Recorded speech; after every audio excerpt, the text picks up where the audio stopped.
સાણંદના blade one રિસોર્ટમાં birthday party થઈ રહી છે કે દારૂ પાર્ટી?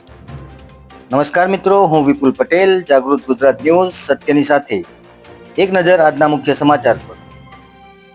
અમદાવાદ જિલ્લાના સાણંદમાં આવેલા બ્લેડ વન રિસોર્ટમાં ગઈકાલ મોડી રાત્રે હાઈ પ્રોફાઇલ દારૂ પાર્ટી ચાલી રહી હતી, જેની બાતમી મળતા સાણંદ પોલીસ સ્ટેશન સાથે અસલાલી, ચાંગોદર, બોપલ પોલીસ તથા બે પંચને સાથે રાખી રેડ કરવામાં આવી હતી, જેમાં પોલીસે અહીં દરોડો પાડી 100 લોકોને તપાસ્યા હતા, જેમાંથી 13 યુવક અને 26 યુવતી મળી કુલ 39 લોકો દારૂ પીધેલી હાલતમાં મળી આવ્યા હતા, જેથી તમામને મોડી રાત્રે જ મેડિકલ ચેકઅપ માટે સિવિલ હોસ્પિટલ લઈ જવામાં આવ્યા હતા.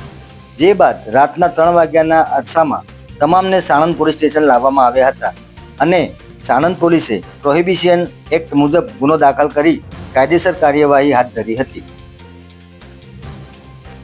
આ દારૂ પાર્ટી રિયલ એસ્ટેટ સાથે જોડાયેલા બિઝનેસમેન પ્રતિક સાંધીનો જન્મદિવસ હોવાથી યોજવામાં આવી હતી. ત્યારે પોલીસની રેડ દરમિયાન પ્રતિક સાંધીના પત્ની પણ દારૂ પીધેલી હાલતમાં મળી આવ્યા હતા. સમગ્ર મામલે ડીવાયએસપી નીલમ ગોસ્વામીએ જણાવ્યું હતું કે પોલીસ રેડમાં બર્થડે પાર્ટીમાં આયોજક અમદાવાદના રિયલ એસ્ટેટ સાથે સંકળાયેલા પ્રતિક સાંધી હોવાનું સામે આવ્યું હતું. રેડ દરમિયાન હાજર મહિલા અને પુરુષોની બ્રેથ એનેલાઇઝરથી તપાસ કરતા 39 લોકો દારૂ પીધેલી હાલતમાં મળી આવ્યા હતા. સાથે જ પોલીસે સ્થળ પરથી 5 સીલબંધ દારૂની બોટલો કબજે કરી આગળની તપાસ શરૂ કરી છે. જય હિન્દ, જય ભારત.